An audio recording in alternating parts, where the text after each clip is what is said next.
Hello friends, operation research के lecture number 9 में आपका स्वागत है।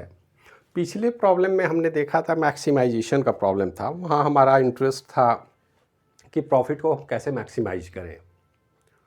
अब ज़रा सा ये थोड़ा हट के दूसरा प्रॉब्लम है, इस प्रॉब्लम पर गौर करें और इसमें हमें क्या करने के लिए बोला जा रहा है, हम पढ़ेंगे तो समझ में आएगी बात।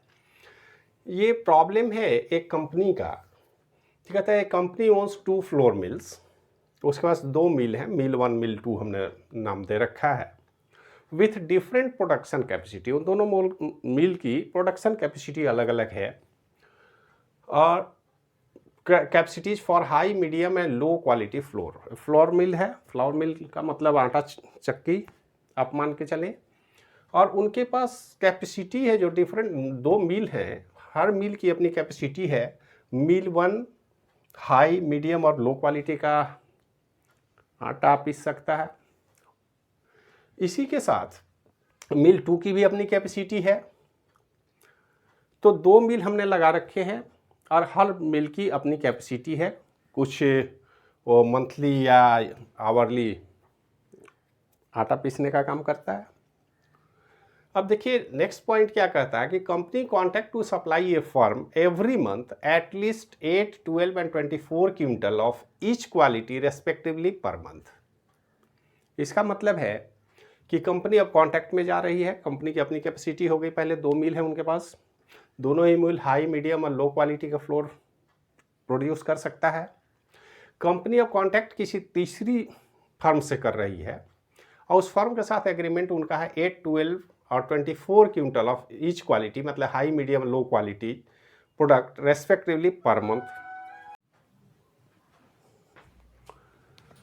तो सबसे पहले हमने देखा कि कंपनी के पास अपना मशीन है, उनकी एक निश्चित कैपेबिलिटी है और निश्चित अमाउंट ऑफ फ्लोरो प्रोड्यूस कर पा रहा है।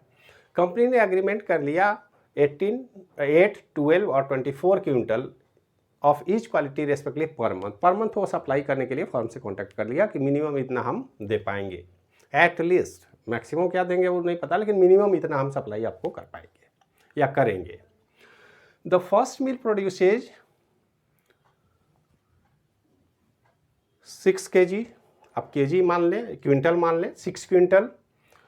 अगर क्विंटल की बात हम कर रहे हैं तो 6 quintal high quality, 2 quintal medium and 4 quintal low quality floor. And second mill produces 2 quintal high, 4 quintal medium and 12 quintal low quality daily.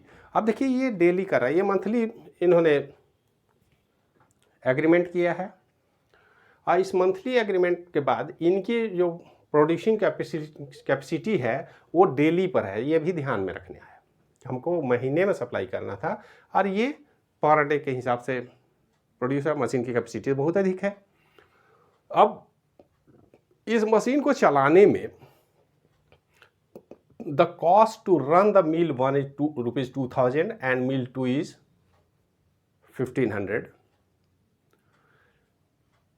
इतना ही डेली का कॉस्ट है, हर दिन चलाने का खर्च है। एक दिन अगर मशीन चलता है तो 2000 रुपये खर्च होते हैं, मिल 2 के लिए 1500 रुपये खर्च होते हैं। अब सवाल ये होता, प्रॉब्लम अब हमारे पास आएगा, ये सारे तो अलग अलग पैरामीटर हैं कि how many days per month each mill be operated to meet the order most economical. मतलब हम चाहते हैं कि कम से कम खर्च हो, कम से कम खर्च हो मतलब खर्च जो डेली है 2000 1500, उसको हम मिनिमाइज करने की कोशिश करेंगे। अब प्रोडक्शन हमारा क्या है, एटलीस्ट है, इससे ज़्यादा हो सकता है लेकिन कम तो नहीं होना चाहिए, मिनिमम लिमिट है प्रोडक्शन का। तो प्रोडक्शन का लिमिट हमारे पास मिनिमम है, हमारे पास कॉस्ट फिक्स है जिसको मिनिमाइज करना है, हमारा ऑब्जेक्टिव वो है कि कम से कम खर्च हो। और अब सवाल ये उठता है कि how many days per month, महीने में कितना दिन हम मिल को ऑपरेट करें जिससे इकोनॉमिकल हमको हो, माने कॉस्ट कम से कम कॉस्ट में हम प्रोड्यूस करेंगे, वो जो एग्रीमेंट है उसको फुलफिल करें। प्रॉफिट क्या होगा उसकी बातें हम नहीं कर रहे हैं, हम बात क्या कर रहे हैं कि हमारा कॉस्ट कम होना चाहिए। तो पिछला जो प्रॉब्लम था उसमें तो प्रॉफिट मैक्सिमाइजेशन की बात हो रही है, ज़्यादा से ज़्यादा प्रॉफिट होना चाहिए, लेकिन यहाँ पर कम से कम खर्च होना चाहिए। तो ये मिनिमाइजेशन का प्रॉब्लम। देखिए, प्रॉब्लम को आपको एक एक बात को रीड करना होगा, अपने लिमिटेशन को समझना होगा, कैपेसिटी को समझना होगा, तभी आप ये काम कर पाएंगे। अब देखिए, टेबुलर स्ट्रक्चर अब हम बनाने की कोशिश करेंगे। हमारे पास 3 तरह के फ्लोर प्रोड्यूस होंगे, हाई और मीडियम और लो क्वालिटी। मिल 1 की कैपेसिटी फिक्स है, मिल 2 की कैपेसिटी फिक्स है, और रिक्वायरमेंट भी हमारा फिक्स है, एटलीस्ट है, मिनिमम है, उससे मैक्सिमम हो सकता है, कम नहीं हो सकता। तो हमारे पास देखिए फॉर्म एवरी मंथ एटलीस्ट क्या रिक्वायरमेंट है, तो 8 क्विंटल, 12 क्विंटल और 24 क्विंटल, ये मिनिमम रिक्वायरमेंट है। इससे अधिक होना चाहिए, कम नहीं होना चाहिए। अब उसके बाद हाई क्वालिटी प्रोड्यूस, मिल 1, तो मिल 1 की कैपेसिटी क्या है भाई, तो मिल 1 हाई क्वालिटी प्रोड्यूस कर रहा है 6,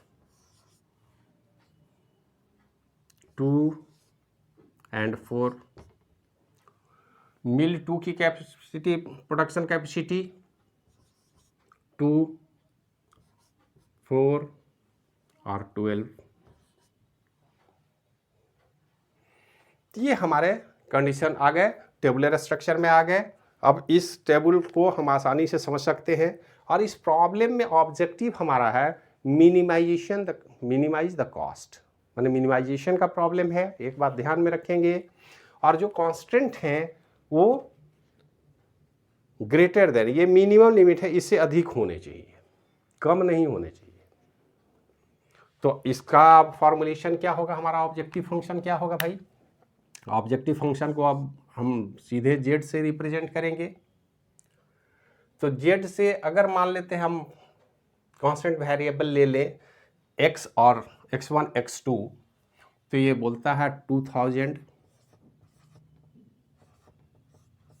x1 प्लस 300 x2, और सब्जेक्ट टू क्या है, मिनिमाइज।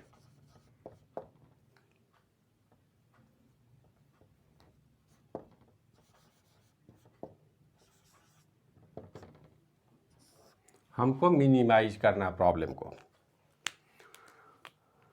अब सब्जेक्ट टू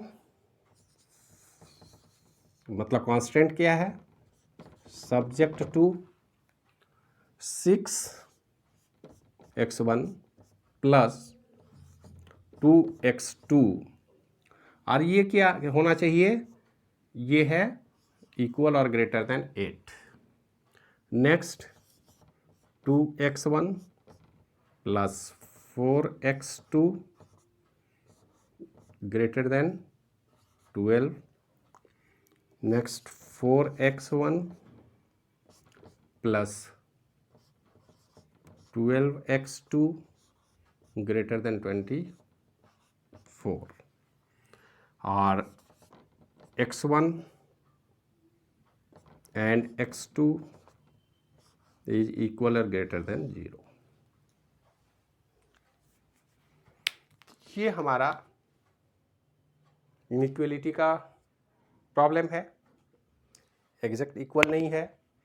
तो हमारे जो कांस्टेंट बन रहे हैं, जो हमारे फॉर्मुलेशन, मिनिमम लीनियर प्रोग्रामिंग का फॉर्मुलेशन हुआ, लीनियर इक्वेशन की हम बात करें, तो ये कंडीशन यही है कि मिनिमाइज करना है x1 और x2। x1 x2 यहाँ पर मिल 1 और मिल 2 को रिप्रेजेंट कर रहे हैं, और इसको हमको मिनिमाइज करना है, क्योंकि खर्च हमारा 2000 रुपये x1 को ऑपरेट करने में लगेंगे और x2 को ऑपरेट करने में 1500 लगेंगे। मंथली एस्टिमेट है इतना प्रोडक्शन होना चाहिए, इससे कम, मिनिमम इतना होना चाहिए, और ये हमारे मशीन की कैपेसिटी है, और x1 x2 ग्रेटर देन 0 है। अब देखिए, ये दोनों तरह के प्रॉब्लम के विषय में डिस्कस हमने किया। प्रॉब्लम हमारे पास इस फॉर्म में होंगे, नेचुरल प्रॉब्लम जो होंगे ना टेबुलर स्ट्रक्चर में होंगे, ना इस इक्वेशन के फॉर्म में होंगे। तो एक ऑपरेशन रिसर्च एनालिस्ट का सबसे पहला काम है कि जो भी प्रॉब्लम है हमारे रियल वर्ल्ड में, उनको नोट डाउन करें, अलग अलग कंडीशन को आप कर लें कि क्या अवेलेबिलिटी है, क्या मिनिमम रिक्वायरमेंट है, क्या इनका एग्रीमेंट है, कितना प्रोडक्शन कैपेसिटी है, कितना खर्च है। ये हर इंस्टीट्यूशन में मिल जाएगा, हर इंस्टीट्यूशन में मिल जाएगा, हर इंडस्ट्री में मिल जाएगा, हर कंपनी में मिल जाएगा, और इतना ही इन्फॉर्मेशन जनरली आपको मिलेगा। अब आपकी जिम्मेदारी है कि उसको टेबुलर स्ट्रक्चर में ड्रॉ करने की कोशिश करें, और एक बार टेबुलर स्ट्रक्चर में ले लाए तो फिर मैथमेटिकल फॉर्मुलेशन आसान हो जाता है।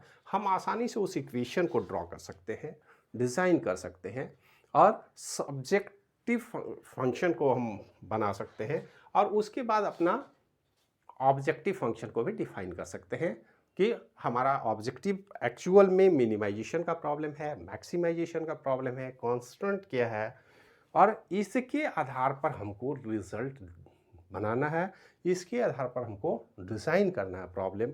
इस तरह के जितने भी प्रॉब्लम आए आपके सामने, बुक में बहुत सारे प्रॉब्लम होंगे, उनको आप देखेंगे और समझने की कोशिश करें। हमारा प्रयास है कि अंडरस्टैंडिंग कैपेसिटी आपकी बढ़ जाए। प्रॉब्लम आप देखेंगे, और भी कोई अगर ऐसा प्रॉब्लम हो जो आपको समझने में दिक्कत है, बुक में है, तो आप कमेंट में हमको बताएंगे या व्हाट्सएप नंबर पर आप हमको भेजेंगे, और उसका सॉल्यूशन हम बनाने की कोशिश करेंगे। तो ऑपरेशनल रिसर्च में दो ही तरह के प्रॉब्लम आपके पास आएंगे, या तो मिनिमाइजेशन का प्रॉब्लम होगा या मैक्सिमाइजेशन का प्रॉब्लम होगा। और मिनिमाइजेशन या मैक्सिमाइजेशन की बात तो हम तभी करते हैं जब प्रॉब्लम को हम रीड करेंगे और उनके कंडीशन को देखेंगे, उनका ऑब्जेक्टिव फंक्शन देखेंगे, तब हमें आसानी से पता चलेगा। और ये एक स्टडी है, एनालिसिस है, एनालिसिस के बाद आप समझ पाएंगे कि मिनिमाइजेशन या मैक्सिमाइजेशन का प्रॉब्लम है। और कोई भी हो, मिनिमाइजेशन हो, मैक्सिमाइजेशन हो, हमारे पास लिमिटेशंस क्या हैं, हमारे पास कौन से कॉन्स्टेंट हैं जिनके आधार पर हमको डिसीजन लेना है, ताकि फाइनली हमको जो प्रॉब्लम है उसका सॉल्यूशन क्या मांगता है। How many days per month each will be operated to meet the order most economical, मतलब सस्ता। तो मोस्ट इकोनॉमिकल अगर कह रहा है मतलब मिनिमाइज करना है हमको।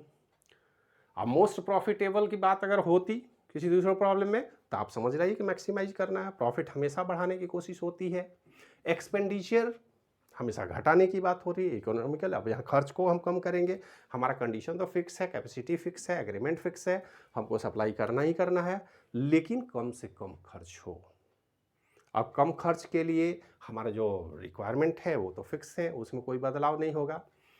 अब इस तरह के हर प्रॉब्लम को हर ऑर्गेनाइजेशन, हर ऑफिस में मिलेंगे, और इसको जब भी सोल्व आप करें तो सबसे पहले उसके मोस्ट इम्पॉर्टेंट अलग अलग पॉइंट को आप नोट डाउन करें, टेबुलर स्ट्रक्चर बनाएं, और फिर मैथमेटिकल फॉर्मुलेशन में लेके आए। मैथमेटिकल फॉर्मुलेशन में एक बार लेके आए तो अब नेक्स्ट वीडियो से इस मैथमेटिकल फॉर्मुलेशन की हम सीधे बात करेंगे। हम इसको सेंटेंशियल फॉर्म में प्रॉब्लम को लेके नहीं आएंगे, हम टेबुलर फॉर्म में प्रॉब्लम को लेके नहीं आएंगे, हम प्रॉब्लम को सीधे लेके आएंगे मैक्सिमाइजेशन एंड मिनिमाइजेशन। और ये नॉन लीनियर इक्वेशन है। नॉन लीनियर इक्वेशन इसलिए कि हाँ इक्वल टू साइन नहीं, इक्वेशन एक्चुअल में है नहीं, ये इनइक्वलिटी का प्रॉब्लम है। इनइक्वलिटी मतलब यहाँ पर कोई डायरेक्ट मैथमेटिकल इक्वेशन नहीं है। इस इक्वेशन में एक रेंज दिया गया है, या तो मिनिमम करना है, मैक्सिमाइज करना है, मतलब मिनिमाइज या मैक्सिमाइज का कंडीशन है।